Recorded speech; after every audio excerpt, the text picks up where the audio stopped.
GST এ unit তথা গুচ্ছের যে এ unit যেটা আছে এই ইউনিটের জন্য যে ইংলিশ কি কি পড়তে হবে বা ইংলিশে যে প্রশ্নগুলো আসছে আমরা মূলত এগুলো আমরা কি করব কনসেপ্ট সহকারে সলভ করব। আগের যে বছরগুলোতে যে প্রশ্নগুলো আসছে জিএসটি এ ইউনিটে এগুলো আমরা সলভ করব এবং খুব সহজে সলভ করব, যাতে তোমরা কি করতে পারো এই যে জিএসটি ইউনিট যারা পরীক্ষা দিবে এরা খুব সহজেই মানে ইংলিশের প্রিপারেশনটা নিতে পারো। আমরা কি করব জিএসটি ইউনিটের লাস্ট 3-4 বছরের প্রশ্নগুলো একদম অ্যানালাইসিস করে ভেঙে ভেঙে কি করব আমরা সলভ করব। তো এটা কিন্তু কয়েকটা পার্টে আমরা সলভ করবো, কারণ যেহেতু অনেকগুলো প্রশ্ন সলভ করবো সেহেতু কয়েকটা পার্টে আমরা সলভ করবো। তো আজকে আমরা একটা পার্ট 1 নিয়ে আলোচনা করব। তো আমরা শুরু করতে পারি। দেখো ক্লোজ থেকে একটা প্রশ্ন দেওয়া আছে, কি দেওয়া আছে, I know the place where he was born. এই যে হোয়ার হি ওয়াজ বর্ন এটার নিচে আন্ডারলাইন করা আছে, বলা হয়েছে যে এই যে আন্ডারলাইনকৃত যে ক্লোজটা আছে এটা কোন ক্লোজ সেটা বলতে হবে। এটা কত সালে আসছিল, 22-23 আসছিল জিএসটিতে।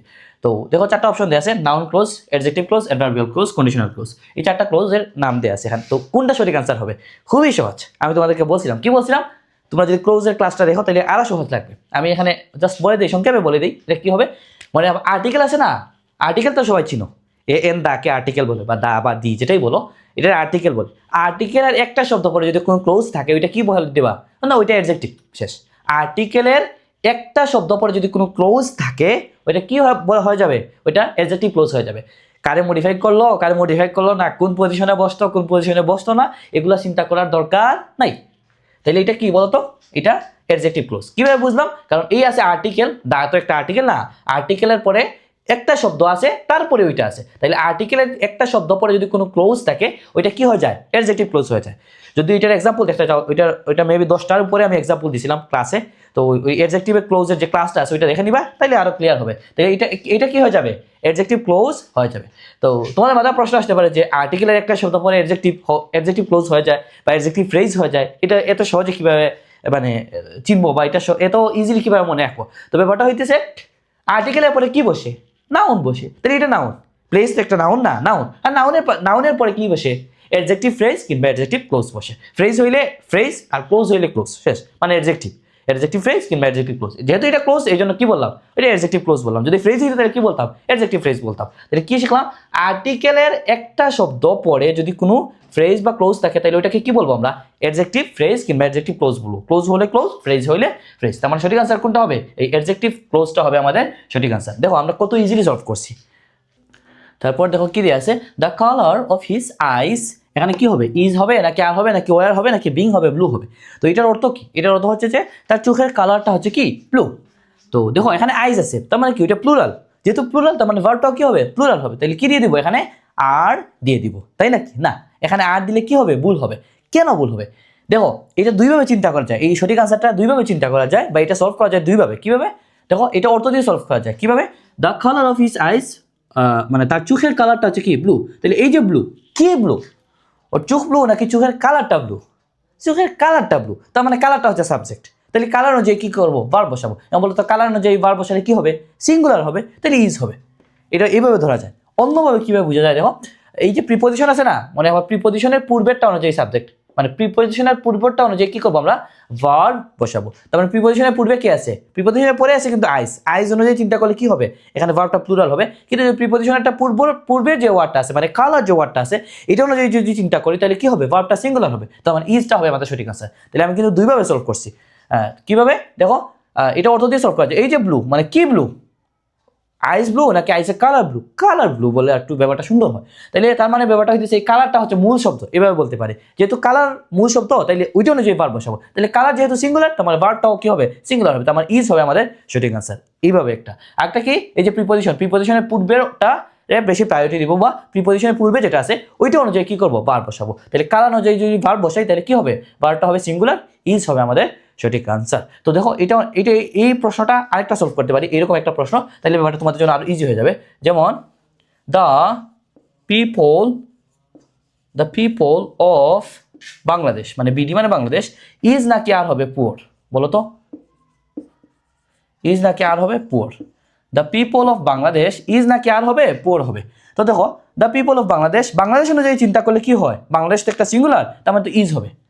তো এইটা কি ইজ হবে না, এখানে ইজ হবে না। কেন ইজ হবে না, কারণ দেখো এই যে পুয়ার মানে গরিব, কে গরিব, ওই পিপল হচ্ছে গরিব। তার মানে পিপল প্লুরাল, পিপল কিন্তু প্লুরাল, সেহেতু ভার্বটাও প্লুরাল হবে, আর হবে আমাদের সঠিক আনসার। অন্যভাবে বুঝা যায়, যেহেতু অফ একটা প্রিপোজিশনের পূর্বেরটা সাবজেক্ট, তার মানে পিপলটা হচ্ছে সাবজেক্ট বা পিপলটা হচ্ছে মূল বিষয় এখানে। তাহলে পিপলটা যেহেতু মূল, তার মানে সেই অনুযায়ী কি করবো আমরা ভার্ব বসাবো। তাহলে পিপল যেহেতু প্লুরাল, তার মানে ভার্বটাও কি হবে প্লুরাল হবে, তার মানে আর হবে আমাদের সঠিক আনসার। তার মানে দেখো এখানে প্রিপোজিশনের আগেরটা ছিল সিঙ্গুলার, সেই জন্য ভার্বটা সিঙ্গুলার, এখানে প্রিপোজিশনের পূর্বেরটা হচ্ছে প্লুরাল, সেই জন্য ভার্বটাও কি হবে প্লুরাল হবে, আর হবে আমাদের সঠিক আনসার।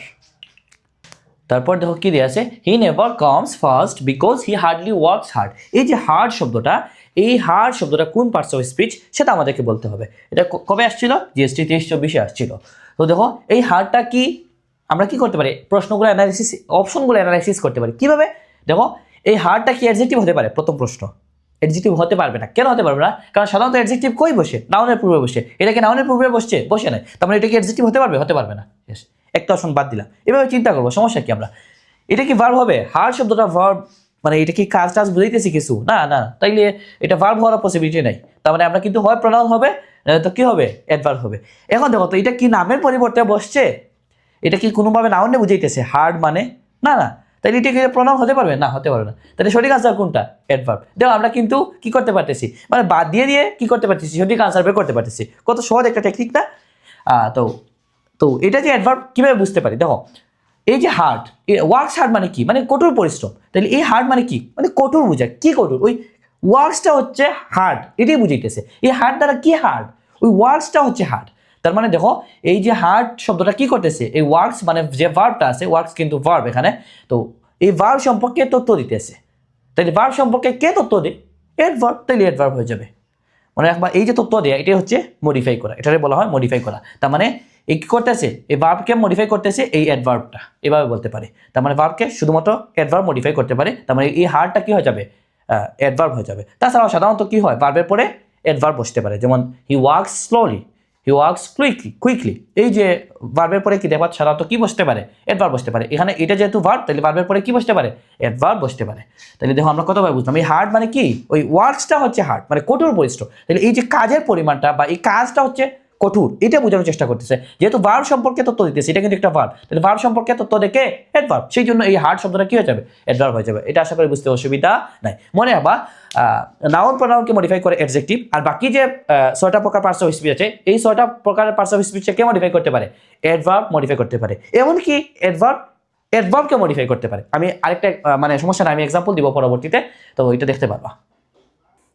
এখন আমরা দেখবো অ্যাডভার্ব কিভাবে অ্যাডভার্বকে মডিফাই করতে পারে। দেখো এখানে দুইটা সেন্টেন্স দেওয়া আছে, হি প্লেজ ওয়েল, মানে সে ভালো খেলায়, ওই রকম একটা সেন্টেন্স। এই সেন্টেন্সটা সঠিক, এটা এখানে ভুলের কিছু নাই। তাহলে ভার্বের পরে ওয়েল কিন্তু একটা অ্যাডভার্ব, এটা মনে রাখবা, ওয়েল কিন্তু একটা অ্যাডভার্ব। তো দেখো আমরা যখন বলবো হি প্লেজ এক্সট্রিমলি ওয়েল, তার মানে কি, মানে সে একটু বেশি ভালো খেলায়। এই যে এক্সট্রিমলি দ্বারা কি করতেছি, এক্সট্রিমলি মানে একটু বেশি পরিমাণ, তাই বেশি পরিমাণ কি, ওই যে ভালো যেটা আছে, মানে সে যে ভালো খেলায় ওইটা এক্সট্রিম লেভেলে একটু বেশি ভালো, এটা বোঝানোর চেষ্টা করতেছে। তার মানে এই এক্সট্রিমলি শব্দটা কি করতেছে, কারে জোর দেওয়ার চেষ্টা করতেছে, বা মানে মূলত এক্সট্রিমলি শব্দটা দ্বারা কি বেশি বুঝাইতেছে, এটা বলতো এক্সট্রিমলি মানে কি, ওই ভালোটা, ওই যে সে যে ভালো খেলে ওইটা এক্সট্রিম পর্যায়ে। তাহলে এই যে ওয়েলটা হচ্ছে, মানে এই যে সে যে ভালো খেলায় ওইটা হচ্ছে একটু এক্সট্রিম পর্যায়ে। তার মানে এই এক্সট্রিমলি কি করতেছে, এই ওয়েল সম্পর্কে তথ্য দিতেছে। আর ওয়েল কি একটা অ্যাডভার্ব, তাহলে অ্যাডভার্ব সম্পর্কে কি কে তথ্য দিতেছে, এক্সট্রিমলি শব্দটা তথ্য দিতেছে। আর এক্সট্রিমলি নিজেই কিন্তু একটা অ্যাডভার্ব, কারণ লাস্টে কি আছে, এলওয়াই আছে। তার মানে কি করতেছে, অ্যাডভার্বকে মডিফাই করে, মানে অ্যাডভার্বকে কি করতে পারে, মডিফাই করতে পারে। তারপর দেখো কি দিয়ে আছে, এখানে বলছে হুইচ ওয়ান ইজ কারেক্ট, মানে বলতে হবে এই 4টা অপশনের মধ্যে কোনটা সঠিক, এটা আমাদেরকে বলতে হবে। দেখো কি দিয়ে আছে, all the furniture has been bought by my mother. তারপর কি দিয়ে আছে, all the furnitures have been bought by my mother. তারপর অল দ্য ফার্নিচার, তার মানে বুঝলাম যে এখানে সমস্যাটা কোন জায়গায় আছে। এখানে এই যে পার্থক্যটা হচ্ছে এই এই এই এই এই 4টার মধ্যে মানে কোনো একটা সঠিক, আর বাকি সবগুলো অংশ সেম। সো অন্যগুলোতে সমস্যা হওয়ার পসিবিলিটি নাই। এখানে ফার্নিচার নাকি ফার্নিচার হবে এবং হ্যাভ বিন নাকি হ্যাজ বিন হবে, এইটা আমাদেরকে মূলত বলতে হবে। তো দেখো একটা জিনিস দেখো, ফার্নিচার এখানে সিঙ্গুলার সাথে হ্যাজ হয়েছে, তার মানে এটা সঠিক হইতে পারে। আচ্ছা একটা ব্যাপার দেখো, এই যে ফার্নিচার্স এটা কি প্লুরাল সাথে প্লুরাল হয়েছে, তার মানে এটাও সঠিক হইতে পারে। আচ্ছা তার মানে এ অথবা বি হইতে পারে। এখন দেখো তো এখানে এই যে ফার্নিচার্স আছে এটা প্লুরাল, যেহেতু এস যুক্ত হয়েছে তার মানে তো প্লুরাল, আর প্লুরাল সাথে কি সিঙ্গুলার হইতে পারে না, হইতে পারে না। তার মানে এটা প্লুরাল আর এটা সিঙ্গুলার, এটা হইতে পারে না। এটা কিন্তু সিঙ্গুলার ভার্ব, হ্যাজ কিন্তু সিঙ্গুলার ভার্ব, আর ফার্নিচার্স যেহেতু প্লুরাল করছে মানে এস যুক্ত করছে, তার মানে প্লুরাল, তার মানে দুইটা কিন্তু হইতে পারে না। তার মানে সি নাম্বার হওয়ার পসিবিলিটি নাই। এখন তো ডি নাম্বার আসো, ফার্নিচার এটা তো সিঙ্গুলার সাথে কি হ্যাভ হইতে পারে না, কারণ এটা হ্যাভ তো প্লুরাল ভার্ব, তার মানে এটা হতে পারে না। দেখো আমরা মনে করো এই সেন্টেন্সে খুব একটা আমার আইডিয়া নেই এই গ্রামাটিক্যাল সম্পর্কে, কিন্তু আমি কি করতেছি এখানে দেখলাম যে প্লুরাল আছে আর এখানে সিঙ্গুলার আছে, তার মানে তো প্লুরাল সাথে সিঙ্গুলার যাবে না, তার মানে সি হওয়ার পসিবিলিটি নেই। এখানে এটা হচ্ছে সিঙ্গুলার কিন্তু এই ভার্বটা হচ্ছে প্লুরাল, আবার সিঙ্গুলার সাথে প্লুরাল ওইরকম হওয়ার পসিবিলিটি তো নাই বা সম্ভাবনা নাই বা হবে না, তারপরে ডিও হতে পারবে না, সিটি। আমি গ্রামাটিক্যাল জানি না, তারপরে মোটামুটি সলভ করতে পারছি। কিন্তু তবে এখানে একটু ঝামেলা আছে আমার কথার মধ্যে। কি ঝামেলা আছে? এই যে ফার্নিচার শব্দটা এটাকে প্লুরাল করার সুযোগ নাই। কেন নাই? কারণ এটা আনকাউন্টেবল নাউন। তাহলে আনকাউন্টেবল নাউন হইলে মানে ওইটাকে কি করার সুযোগ নাই, প্লুরাল করার সুযোগ নাই। কেন নাই? কারণ আনকাউন্টেবল শব্দটার মানে কি, মানে কাউন্ট করা যায় না যেগুলা, তার মানে তুমি কাউন্টই করতে পারো না, তাইলে প্লুরাল করবা কেমনে? প্লুরাল মানে কি? আমরা যে এস যুক্ত করি তার মানে কি? মনে করো এই যে বুক আছে, বুকের সাথে যখন তুমি এস যুক্ত করলে তখন কি হয়ে যায়? ওই যে এস যুক্ত করার অর্থ হচ্ছে সংখ্যা বৃদ্ধি করা। এবং তুমি যে জিনিসটাকে গণতে পারো না, গুণা যায় না, ওইটা নিয়ে কিভাবে সংখ্যা বৃদ্ধি করবা? তার মানে কি এস যুক্ত করতে পারবা না। আশা করি বুঝাইতে পারছি। কারণ এস যুক্ত করার অর্থ হচ্ছে কি, মানে আমরা সংখ্যা বৃদ্ধি করা। এখন যেটাকে গণতে পারো না ওটা এস যুক্ত করে কিভাবে সংখ্যা বৃদ্ধি করবো? এটা সংখ্যা বৃদ্ধি করার তো সুযোগ নেই, কারণ তোমার সংখ্যার মধ্যেই আছে যে গণনা করা যায় না। যেহেতু গণনা করা যায় না, তার মানে প্লুরাল করার কোনো কি নাই, সুযোগ নেই। তার মানে মনে রাখবা আনকাউন্টেবল নাউনকে কি করা যায় না, প্লুরাল করা যায় না। তার মানে ফার্নিচার থেকে ফার্নিচার হবে, মানে ফার্নিচার্স হবে, এস যুক্ত হবে না। তার মানে এটা এস যুক্ত হওয়ার কোনো সুযোগ নাই। তার মানে এই অপশনটা কি হবে, মানে বাদ যাবে। মনে রাখবা আমি তোমাদেরকে আগে বলছি যে কি হয়, মানে এটা প্লুরাল এটা সিঙ্গুলার এই দুইটা হবে না। কিন্তু এই কথা বলার দরকার ছিল না, কারণ ফার্নিচারের সাথে এস যুক্ত হওয়ার সুযোগ নাই তো। তার মানে এটা কখনোই সঠিক আনসার হতে পারবে না। তাইলে এই ফার্নিচার আছে, এই ফার্নিচার আছে, মানে যেহেতু এস যুক্ত হবে না তাইলে এস এই দুইটা বাদ যাবে, কারণ এই দুইটা এস আছে। ফার্নিচারের সাথে এস যুক্ত হওয়ার সুযোগ নাই যেহেতু আনকাউন্টেবল নাউন। তাহলে কি হবে, হয় এটা হবে না নয়তো এটা হবে সঠিক আনসার। তাহলে কোনটা হবে? এখানে ফার্নিচার, এখন ফার্নিচার এই যে আনকাউন্টেবল নাউনটা আছে, আনকাউন্টেবল নাউনের পরে ভার্বটা কি হবে, এই হ্যাজ হবে নাকি হ্যাভ হবে, মানে সিঙ্গুলার ভার্ব হবে নাকি প্লুরাল ভার্ব হবে। এখন দেখো যেই নাউনটারে মানে আমরা কি বলছি আনকাউন্টেবল নাউনে প্লুরাল করা যায় না, যেহেতু প্লুরাল করা যায় না তাহলে তার সাথে প্লুরাল ভার্ব কেমনে বসবে? আশা করি বুঝতে পারছো। মানে এখানে কিন্তু জাস্ট আমরা চিন্তা করতেছি একটু, এটা তো তুমি প্লুরাল করতে পারো না, যেহেতু এটা প্লুরাল হয় না তাহলে প্লুরাল এখানে বসাবা কেমনে? এটা যদি প্লুরাল হইতো তাহলে তো এখানে প্লুরাল বসাইলে ঠিক আছে, কিন্তু এখানে তো প্লুরাল হয় না এটা, তাহলে এটা মানে সহজ কথা ভার্ব কি হওয়ার সুযোগ নাই, প্লুরাল হওয়ার সুযোগ নাই। তার মানে আনকাউন্টেবল নাউনের পরে কি হবে, ভার্বটা সিঙ্গুলার হবে। এটা বোঝানোর চেষ্টা করলাম। তাছাড়া এমনিতেই বোঝা যায় যে যেহেতু এটা প্লুরাল হয় নাই তাহলে এটা কেন হ্যাভ হবে, এটা হ্যাভ হওয়ার পসিবিলিটি নাই, মানে হবে না তো, এটা সিঙ্গুলার আর এটা প্লুরাল, এটা হবে না। তার মানে সঠিক আনসার কোনটা হবে? এ নাম্বারটা হবে সঠিক আনসার। অনেক কিছু বলছি, আশা করি বুঝতে পারছো। আমি সংক্ষেপে বলি, দেখো আনকাউন্টেবল নাউন হচ্ছে এমন নাউন যেগুলোকে প্লুরাল করা যায় না। কেন প্লুরাল করা যায় না? কারণ আনকাউন্টেবল মানে গণনাই করা যায় না। যেহেতু গণনা করা যায় না তাহলে তুমি প্লুরাল করবা কিভাবে? প্লুরাল মানে তো সংখ্যা বৃদ্ধি করা, এখন গণনা করতে পারতেছ না, সংখ্যা বৃদ্ধি কেমনে করবা? তার মানে আনকাউন্টেবল নাউনকে কি করা যায় না, প্লুরাল করা যায় না। এখন আনকাউন্টেবল নাউনের পরে ভার্বটা কি হবে, হ্যাজ হবে নাকি হ্যাভ হবে, মানে সিঙ্গুলার হবে নাকি প্লুরাল হবে? আনকাউন্টেবল মানে কি করছি আমরা, বলছি যে প্লুরাল করা যায় না। যেহেতু প্লুরালই করা যায় না তাইলে প্লুরাল ভার্ব কেমনে বসাবা তার সাথে? প্লুরাল ভার্ব হওয়ার সম্ভাবনা নাই। এইটা আমি বলার চেষ্টা করতেছি। দেখো প্লুরাল মানে কি, সংখ্যা বেশি। এখন তুমি বললা যে আনকাউন্টেবল নাউন, আনকাউন্টেবল নাউন মানে তো যেগুলো গণনা করা যায় না। তো তুমি বললা গণনা করা যায় না, আবার ভার্ব বসাইলে এমন ভার্ব যেটা সংখ্যায় বেশি, দুইটা সাংঘর্ষিক ব্যাপার সেবার হয়ে গেল না। একটু আপডেট কথা বলতেছি, মানে একটু আপ লেভেলের কথা বলতেছি, বুঝতে পারলে ভালো, না বুঝতে পারলে অসুবিধা নাই। সহজ কথায় আনকাউন্টেবল নাউনের পরে ভার্বটা সিঙ্গুলার হয়, এটা বুঝাই, এটা বুঝলেই হয়েছে, সমস্যা না। তার মানে সঠিক আনসারটা কি হবে, আমাদের এ নাম্বারটা হবে সঠিক আনসার। তার মানে মনে রাখবা আনকাউন্টেবল নাউন প্লুরাল হয় না, এবং আনকাউন্টেবল নাউনের পরে ভার্বটা কি হয়, সিঙ্গুলার হয়। তারপর দেখো কি বলছে, আই ফেল্ট এক্সট্রিমলি হ্যাপি। এই যে এক্সট্রিমলি শব্দটা এটা নিচে আন্ডারলাইন করা আছে, বলা হয়েছে এটা কি, এটা ইন্টেন্সিফায়ার নাকি ইনফিনিটিভ নাকি জিরা নাকি পার্টিসিপল।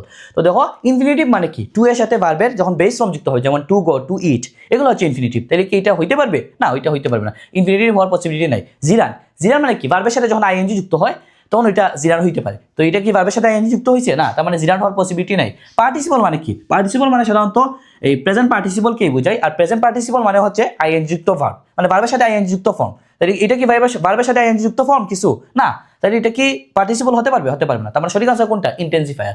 এখন দেখো এই ইন্টেন্সিফায়ার শব্দটা কই থেকে আসছে, ইন্টেন্সিফাই থেকে ইন্টেন্সিফায়ার আসছে। তার মানে কি ইন্টেন্সিফাই শব্দটা হচ্ছে জোর দেয়া, আর ইন্টেন্সিফায়ার হচ্ছে এমন মানে যারা ইন্টেন্সিফাই করে তাদেরকে ইন্টেন্সিফায়ার বলে। তার মানে কি যারা জোর দেয় তাদেরকে ইন্টেন্সিফায়ার বলা হয়। তার মানে কি দেখো এই যে এক্সট্রিমলি, আমি যদি এক্সট্রিমলি বাদ দিয়ে দিই, আই ফেল্ট হ্যাপি, তার মানে কি আমি হ্যাপি অনুভব করেছিলাম। এই সেন্টেন্সটা সঠিক না, সঠিক। কিন্তু যখন এক্সট্রিমলি ইউজ করছি তখন কি হয়েছে, একটু বেশি বুঝাইতেছে, জোর দিতেছে, এই জন্য এটার নাম হচ্ছে ইন্টেন্সিফায়ার। এই যে ভেরি, সো, হাইলি, কুইকলি, মানে এক্সট্রিমলি, এগুলো হচ্ছে কি ইন্টেন্সিফায়ার। কেন?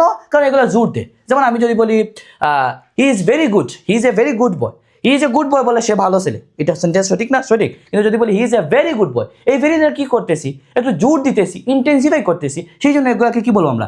ইন্টেন্সিফায়ার বলবো। তার মানে এই যে এক্সট্রিমলি শব্দটা, এটা কি হয়ে যাবে? ইন্টেন্সিফায়ার হয়ে যাবে। এটা আশা করি বুঝতে অসুবিধা নাই।